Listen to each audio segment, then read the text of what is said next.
Selamat berjumpa kembali adik-adik penggemar fisika. Pada kali ini Ramadhan membahas hubungan antara momen gaya dan percepatan sudut sub pembahasan dari dinamika rotasi dan keseimbangan benda tegar. Assalamualaikum warahmatullahi wabarakatuh. Salam sejahtera untuk kita semua. Om Swastiastu, Namo Buddhaya, salam kebajikan. Selamat menyimak materi berikutnya. Baik, adik-adik, kita lanjutkan pembahasan kita mengenai hubungan antara momen gaya dan percepatan sudut. Perhatikan gambar merah di mana ada sebuah bola jari-jari R pada tepinya bekerja gaya sebesar F. Maka di situ akan bekerja momen gaya. Kita anggap porosnya pada pusat bola atau sama dengan F kali R. Kita ingat dari hukum kedua Newton, ada F sama dengan M kali A, sehingga Tau sama dengan M kali A kali R. Ingat lagi dalam gerak rotasi, ada percepatan sama dengan percobaan sudut kali jari-jari, sehingga momen gaya bisa dituliskan M kali alfa kali R kali R. Kita kumpulkan R-nya, diperoleh Tau sama dengan MR kuadrat kali alfa. Dimana kita tahu bahwa MR kuadrat itu adalah besar momen inersia. Sehingga bisa dituliskan hubungan antara momen gaya dan percepatan sudut Tau sama dengan I kali alfa. Di mana alfa ini adalah percepatan sudut, satuannya radian per sekon kuadrat. I itu adalah momen inersia, satuannya kilogram per meter kuadrat. Nanti tergantung dari jenis bendanya, apakah bola atau silinder atau yang lain. Tau itu adalah momen gaya, satuannya Newton meter. Dalam menyelesaikan soal-soal hubungan antara Tau dan alfa ini, ingat rumus-rumus pendukung dalam gerak rotasi. Untuk memperjelas masalah ini, marilah kita lihat contoh soal berikutnya. Baik, adik-adik, untuk meningkatkan pemahaman tentang hubungan antara momen gaya dan percepatan sudut, kita lihat contoh soal berikut. Sebuah bola pejal massa 50 kg, jari-jari 40 cm, rotasi dengan kecepatan sudut 40 radian per sekon. Berapa besar gaya yang diberikan pada tepi bola supaya berhenti setelah 4 sekon?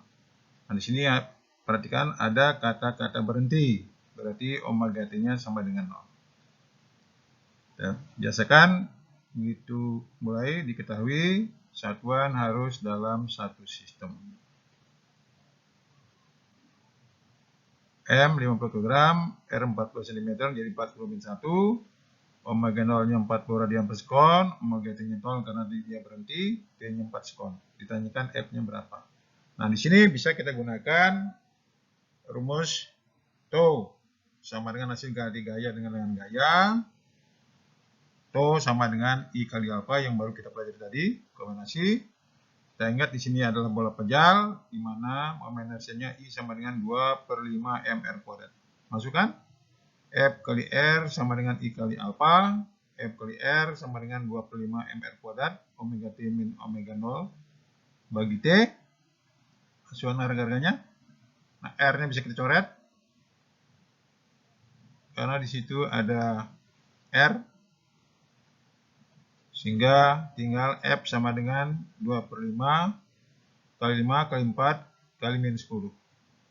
Diperoleh hasilnya gaya penghambatnya adalah min 80 Newton. Min itu menunjukkan bahwa gayanya gaya penghambat yang menyebabkan dia berhenti. Jadi besar F-nya adalah 80 Newton. Mari adik-adik kita lihat lagi contoh yang lain mengenai penggunaan hubungan Tau sama dengan I kali alfa. Sebuah bola pejal memiliki massa 20 kg dan jari-jari 20 cm. Pada titik bola bekerja gaya sebesar 50 Newton, sehingga bola berotasi terhadap suhunya. Berapakah besar percepatan sudut rotasinya? Jadi yang ditanyakan adalah alfa. Kalau tadi sebelumnya ditanyakan percepatan A. Seperti saya katakan dari awal, begitu mulai satuan dalam satu sistem. Di sini R-nya yang belum dalam MKS 20 cm menjadi 0,2 meter atau 2 kali 10 pangkat min 1. F-nya 50 Newton. Ditanyakan alfanya berapa. Nah, sama dengan yang tadi, Tau sama dengan hasil kali dengan gaya, nggak lolos poros, sama dengan I kali alfa. Nah, di sini dibilangnya bola pejal. Berarti I-nya 2/5 mr kuadrat. Nah, masukkan harganya. 50 kali R sama dengan 2/5 mr kuadrat kali alfa. Nah, coret R di kiri dan kanan. Sehingga tinggal 50 sama dengan 2/5 kali 20 kali 0,2 alfa. 50 sama dengan 8/5 alfa, sehingga alfa sama dengan 250 dibagi 8. Hasilnya 31,25 radian per sekon kuadrat. Jadi masih berhubungan antara dua rumus yang sama, tau F kali R dan tau I kali alfa. Mari kita perhatikan lagi soal yang agak meningkat kesulitannya. Selamat menyimak. Baik, adik-adik, kita lanjutkan soal yang tingkat kesulitannya lebih meningkat. Sebuah bola pejal massa 40 kg dan jari-jari 50 cm. Digelindingkan pada biang miring dengan sudut kemiringan θ, tangan θ 3/4. Koefisien gesekan kinetis 0,2. Berapakah perputaran bola tersebut saat menggelinding? G 10 meter per sekon kuadrat.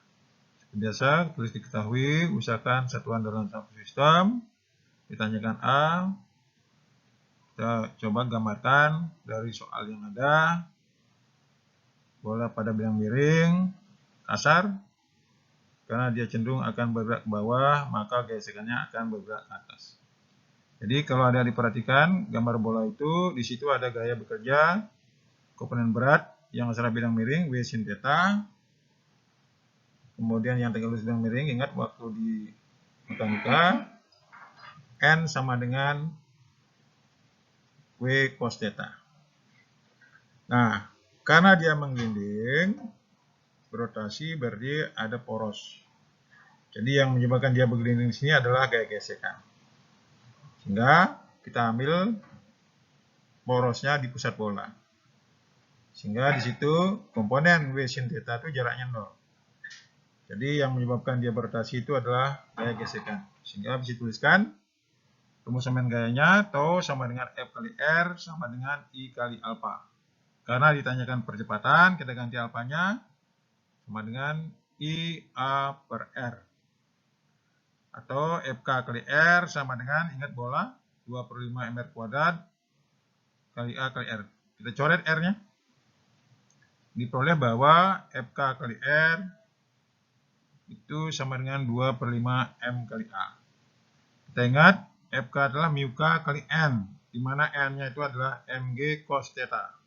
Kita coret M-nya, sehingga diperoleh A sama dengan 5/2 mu K kali G cos theta. Masukkan angka-angkanya, 5/2 kali 0,2 kali 10 kali 0,8. Hasilnya percepatannya adalah 4 meter per sekon kuadrat.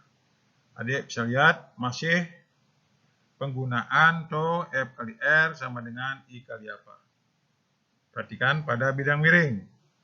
Yang menyebabkan bola itu menggelinding adalah gaya gesekannya. Baik, adik-adik, kita lanjutkan dengan soal yang lebih meningkat kesulitannya. Selamat memperhatikan.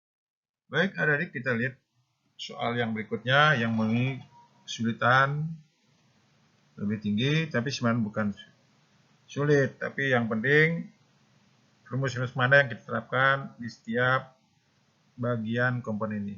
Kita lihat di sini sistem kontrol, seperti pada gambar, tampak silinder pejal homogen yang dapat berotasi tanpa gesekan terhadap sumbunya. Massa beban M1 sama M, massa kontrol M besar 2M, massa beban M2 3M, dan diameter kontrol D. Bila piranti gravitasi G dan sistem bergerak tanpa pengaruh luar. Nah, di sini dinyatakan berapa besar percepatan sudut, jadi alfa. Jadi saya hanya ngasih trik cara penyelesaian ini untuk soal seperti ini, karena di